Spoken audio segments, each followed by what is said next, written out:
Muchos amigos y hermanos que me siguen a través de Punto de Vista han pedido algún comentario o alguna aclaración sobre las palabras que el Papa pronunció durante su viaje al sudeste asiático, especialmente las que pronunció en Singapur, ¿no? en la última parte de su viaje, donde tuvo un encuentro con gente joven y en la que literalmente dijo el 13 de septiembre que todas las religiones conducen a Dios, ¿no? Y sobre esto ha habido mucho debate sobre qué es lo que exactamente ha dicho el Papa.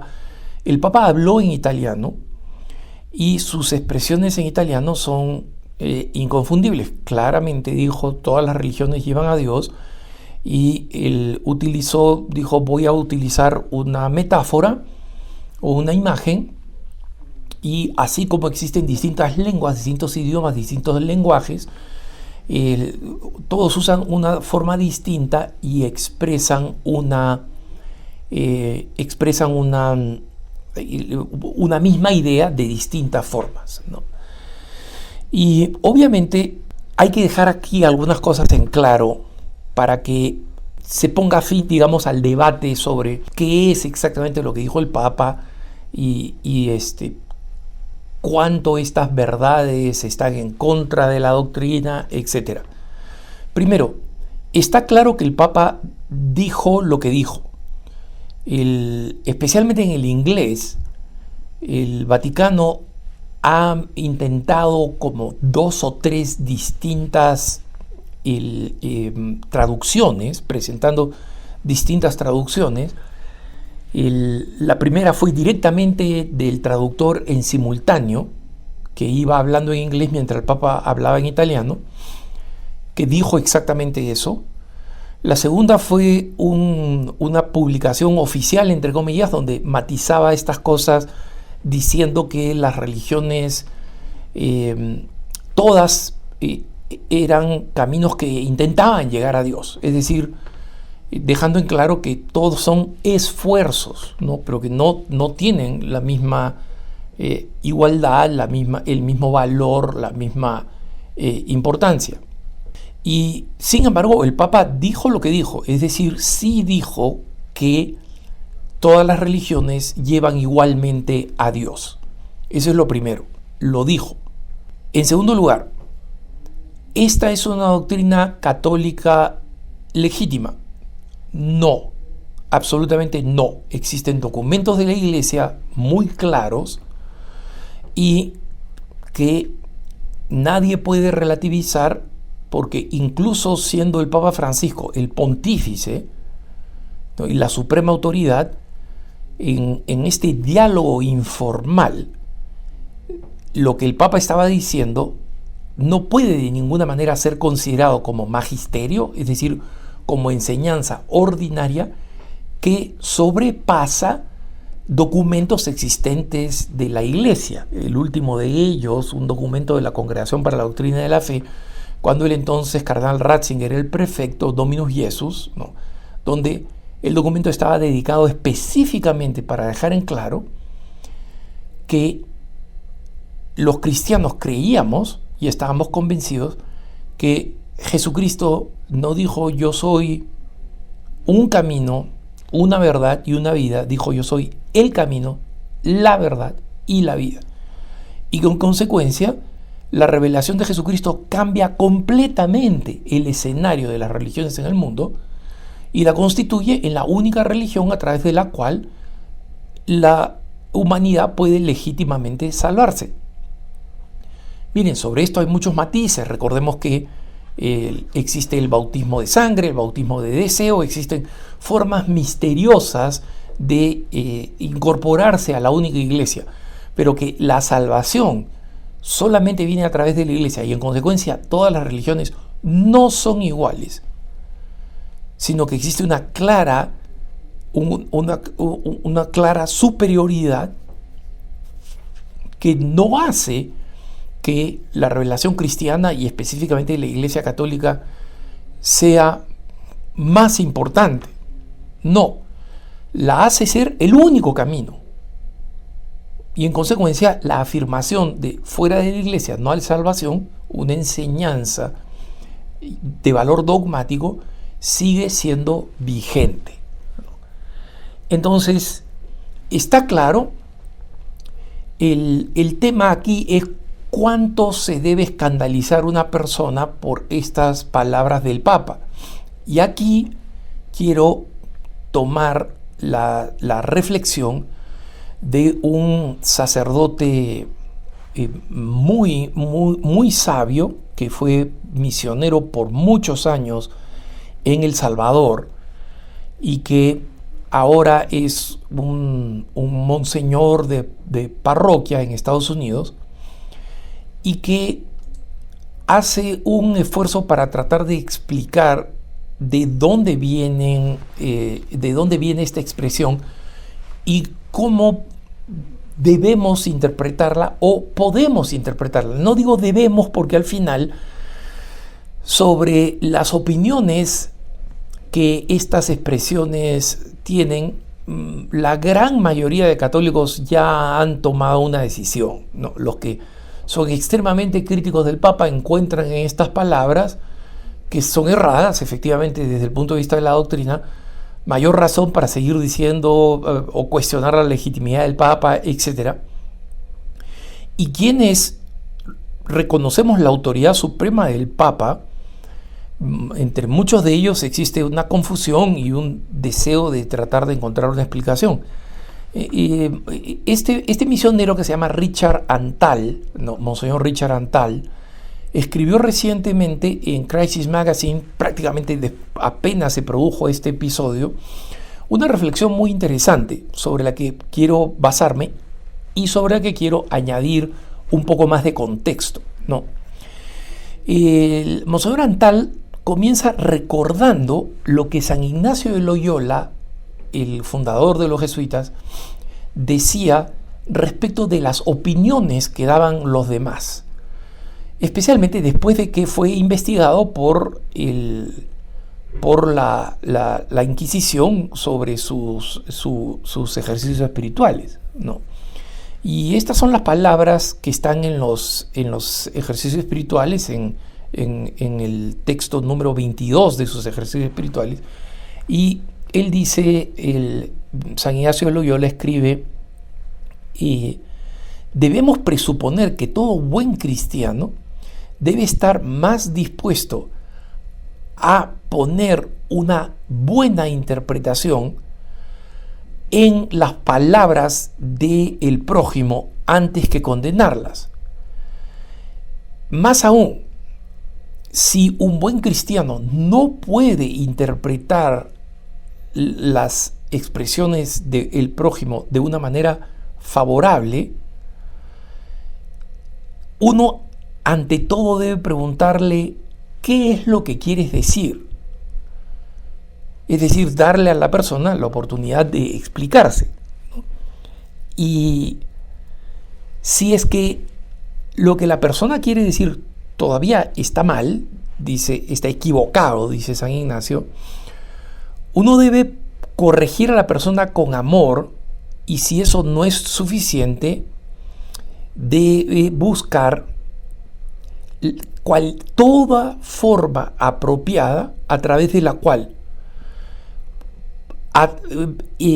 entendiendo las palabras del prójimo de la mejor manera posible, esta persona se pueda salvar. Es decir, aún dándole el beneficio de la duda, utilizar todos los medios posibles legítimos, la falta de caridad no es uno de ellos, para hacer una interpretación. Y luego Monseñor Antal explica lo que el Papa probablemente haya querido decir, ¿no? Y por qué. Obviamente el Papa dice, todas las religiones son un camino para llegar a Dios, ¿no? Esto, digamos, como he dicho, niega la revelación que explica por qué razón vino Jesucristo. Jesucristo no se encarnó, no murió, padeció espantosamente en la cruz y luego resucitó para que las otras religiones sean iguales, sabiendo que Jesucristo no es un profeta, es Dios, ¿no? Y el padre Richard Antal dice, cuando el Papa dijo voy a utilizar una metáfora, tenemos que recordar lo que dijo el gran filósofo latino Horacio, ¿no? Que omnia metáfora claudicat, o sea, en latín significa toda metáfora cojea. O sea, una metáfora, cuando tratamos de decir, mira, te voy a poner un ejemplo, cuando tú haces esto para tratar de explicar algo, esa metáfora siempre va a cojear, de repente ayuda a entender, de repente no, porque no es correcta. Ahora, el asunto es el contexto, y el contexto, por si acaso, no justifica las palabras erradas, que ya sabemos que están erradas, ¿no? Pero explican qué es lo que llevó al Papa a tener esta improvisación poco afortunada. Y es que Singapur es una experiencia cultural muy particular. Singapur es básicamente una ciudad-estado, no es un país. Si ustedes lo miran en el mapa, es básicamente una gran ciudad que es completamente independiente, o sea que tiene una característica muy particular. Fue una colonia inglesa, después pasó a ser lo que llaman un protectorado, que básicamente sigue siendo una colonia, solamente que con más independencia, y finalmente logró su autonomía. Pero en Singapur, que es una de las ciudades-estado, o si quieren, una de las naciones más ricas del mundo, es decir, económicamente la riqueza de Singapur es sin comparación, y este éxito económico se basa en un éxito social, y es el hecho de haber sido capaz, después de la partida de los ingleses, que digamos dominaban a la fuerza, haber reconciliado y unificado 3 grupos, 3 etnias y 3 religiones que no se llevaban bien la una con la otra. Singapur es básicamente una pequeña península, una pequeña saliente de Malasia. Y Malasia es una nación fundamentalmente musulmana. La población local es racialmente malaya, ¿no? Y en consecuencia es racialmente de un tipo particular, malayo, y que habla el malayo y que es en su gran mayoría musulmana. Pero buena parte del éxito económico ha sido producto de una enorme emigración china, que es racialmente china y que en su mayoría es o seguidores de Confucio, confucianismo, o budistas. En consecuencia, otra etnia, otra raza, otra religión y otro lenguaje. Y finalmente, parte de la casta políticamente más influyente ha sido la colonia inglesa, que trajo consigo el inglés, la raza blanca y la religión cristiana. Originalmente el anglicanismo, pero luego ha habido evangelización católica, y hay una comunidad católica pequeña pero muy dinámica, y que no se ha mantenido como una religión blanca, sino que ha penetrado en la sociedad, y hay hoy día muchos malayos étnicos, chinos étnicos, que forman parte de esta pequeña pero muy vibrante iglesia católica. A diferencia de otros países donde estas diferencias han llevado a tensiones, conflictos constantes, y en algunos casos hasta asesinatos y masacres, pensemos en las guerras étnicas en el África, específicamente en Ruanda, que dejó más de un millón de muertos. Aquí hubo un sucesor, un gobernante, una vez lograda la independencia, que fue muy hábil en reconciliar el país, esta ciudad-estado, en mantener la armonía, en hacer que el malayo y que el chino y el inglés se respeten igualmente en la enseñanza escolar, en el servicio público, en las funciones del Estado, etc. Y que en consecuencia todos estos grupos distintos, con distintas religiones, se sientan confortables, acogidos en casa y, lo más importante, capaces de convivir para producir una sociedad sumamente ordenada y económicamente muy exitosa.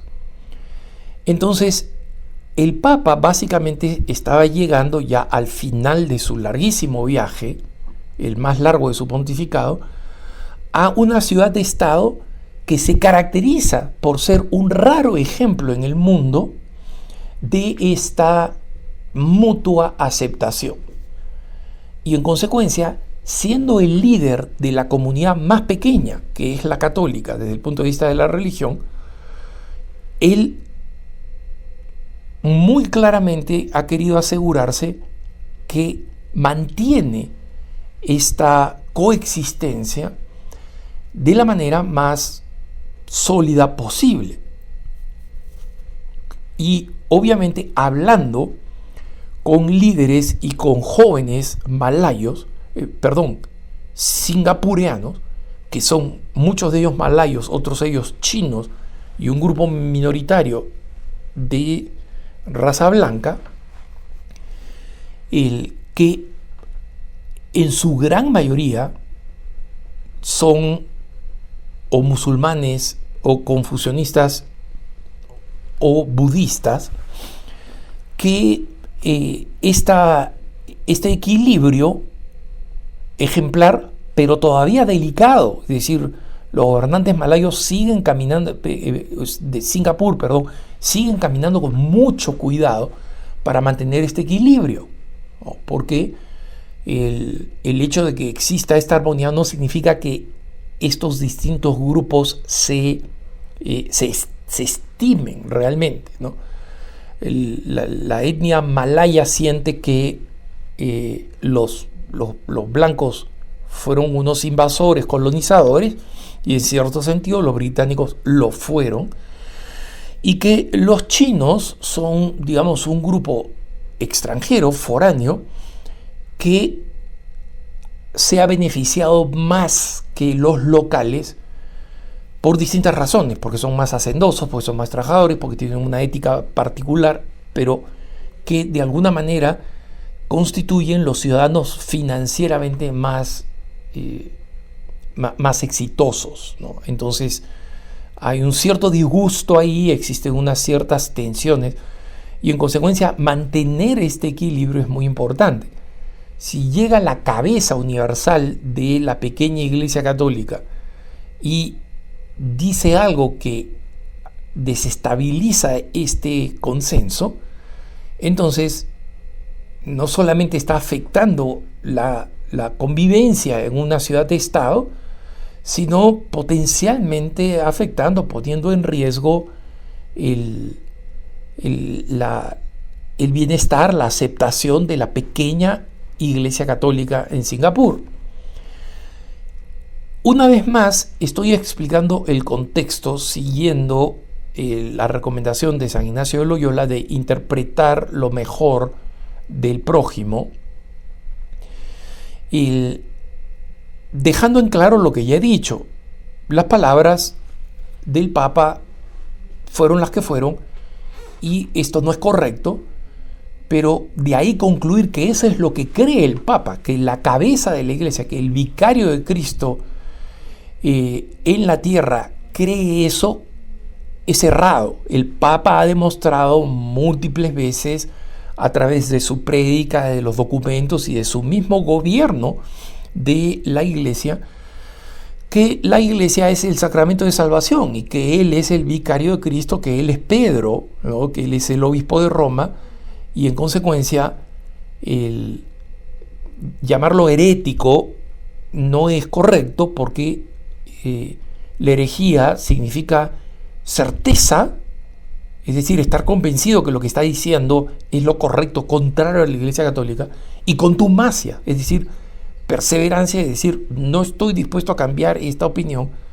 cuando esta fue una desafortunada expresión, en una improvisación, en una conversación, en una circunstancia particular, donde el Papa estaba tratando de caminar con mucho cuidado y donde el resultado de ese cuidado ha sido desafortunado. Pero creo que la sugerencia de Monseñor Antal de entender el contexto y de entender que esto no forma parte del magisterio y que no es la intención del Papa de que esto forme parte del magisterio, es la posición con los cuales los católicos tenemos que hacer paz y estar tranquilos sabiendo que ese es el resultado de un mundo nuevo en el que los papas viajan, hablan sacando textos de debajo de la manga, están siendo vistos en vivo constantemente y donde se necesita mucho más cautela de la que se necesitaba en el pasado.